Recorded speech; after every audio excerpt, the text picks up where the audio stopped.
Beneath the shadows of luxury condos and glimmering billboards, America's forgotten population grows by the day.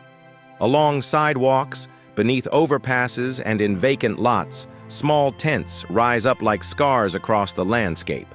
Blue, gray, and faded green patches of nylon and tarp that serve as homes for thousands of people with nowhere else to go. This is not some distant crisis in an undeveloped nation. This is America, the richest country in the world, where hundreds of thousands of people now sleep outdoors, many of them in flimsy tents, exposed to the cold, the heat, and the dangers of the streets. The rise of tent cities across American metros is not a mystery. It's the result of decades of policy neglect, growing economic inequality, a shredded social safety net, and the unaffordable cost of housing. From Los Angeles to Denver, from New York to Seattle, these tent encampments are no longer anomalies. They are now a defining feature of the urban landscape, growing larger every month, sprouting in parks, behind shopping centers, and beside public buildings. They are not temporary anymore. They're becoming a way of life for many. At first glance, a tent might look like a crude solution, better than sleeping directly on the sidewalk, but still profoundly inadequate. Yet for many homeless individuals, a tent is a refuge. It provides the tiniest shred of privacy, a buffer from harassment, a place to store belongings, and at least a thin wall between them and the elements. But it's also a fragile shelter. One bad storm, one sweep by city officials, one act of theft or violence, and everything can be lost. People living in tents often face daily risks of having their lives uprooted in an instant, and once again, they're pushed to start from zero. Contrary to some misconceptions, the people living in tents are not just addicts or criminals. Many are victims of the economy. Some have jobs, often full-time, but wages haven't kept up with rents. Others are seniors living on fixed incomes that no longer cover basic needs. There are disabled veterans, students who couldn't afford housing near their colleges, and families evicted after missing a rent payment. Some have mental illnesses, yes, but even more have simply been priced out of the system with no affordable options left. The middle class is shrinking, and the line between being housed and homeless has become dangerously thin. The number of affordable housing units in America has plummeted. For every 100 extremely low-income renters, there are fewer than 40 units available nationwide. Meanwhile, luxury developments continue to rise in major cities, often standing half-empty, priced far beyond the reach of ordinary Americans. Gentrification and real estate speculation have transformed working-class neighborhoods into high-end enclaves, pushing longtime residents to the margins. And when those margins disappear, the streets are all that's left. Homeless shelters were once designed as temporary stopgaps, a place to stay for a night or two until more stable housing could be arranged. But today, shelters are overcrowded, underfunded, and often unsafe. Many people in tents say they avoid shelters because of theft, violence, strict rules, or being separated from their partners or pets. Others have been banned for behavioral issues or missed curfews.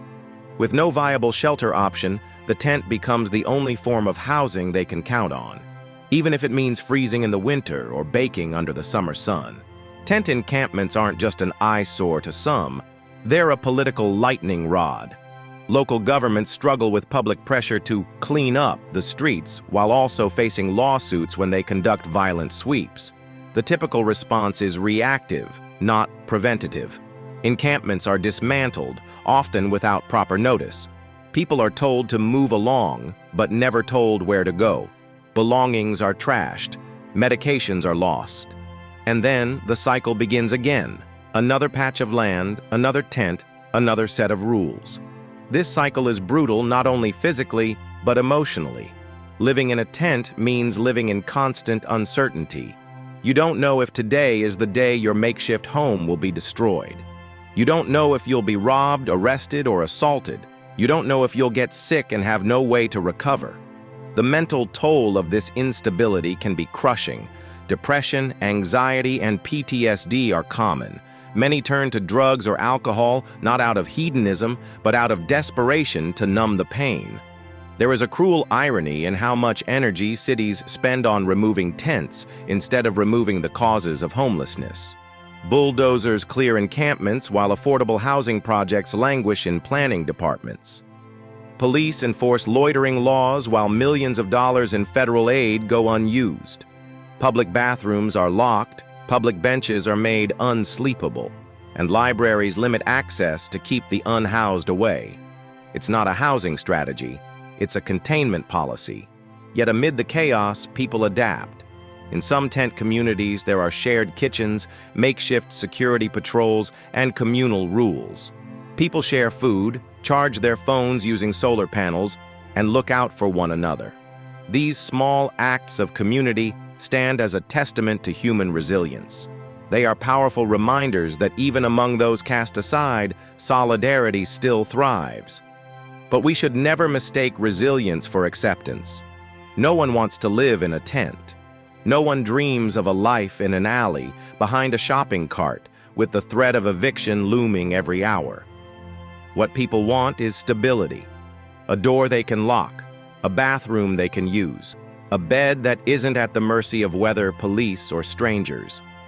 What they want, what they deserve, is a home. So what can be done?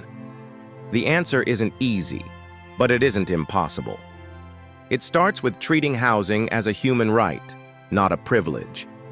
Governments at every level need to invest in deeply affordable housing. That means funding permanent supportive housing for those with the greatest needs and regulating rents to prevent mass displacement. It means building shelters that are safe, flexible, and designed with dignity in mind. It means preventing evictions through legal assistance and emergency rental support. And it means shifting the conversation from managing homelessness to ending it. We also need to reframe how we view the people in tents. They are not burdens. They are citizens. They deserve respect, help, and a chance. Demonizing them does not solve the problem. Ignoring them will not make them disappear.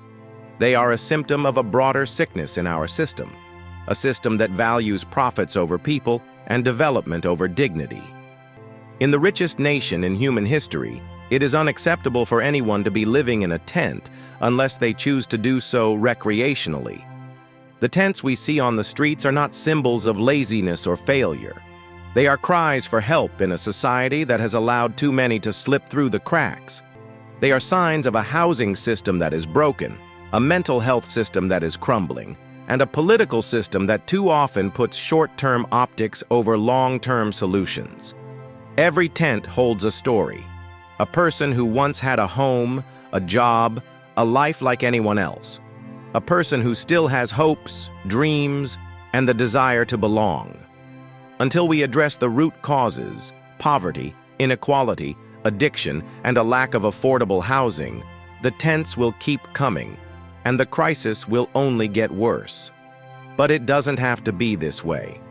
We can choose compassion.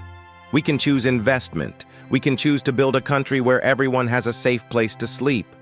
The choice is ours, and the time to act is now, before another city sidewalk becomes someone's final resting place.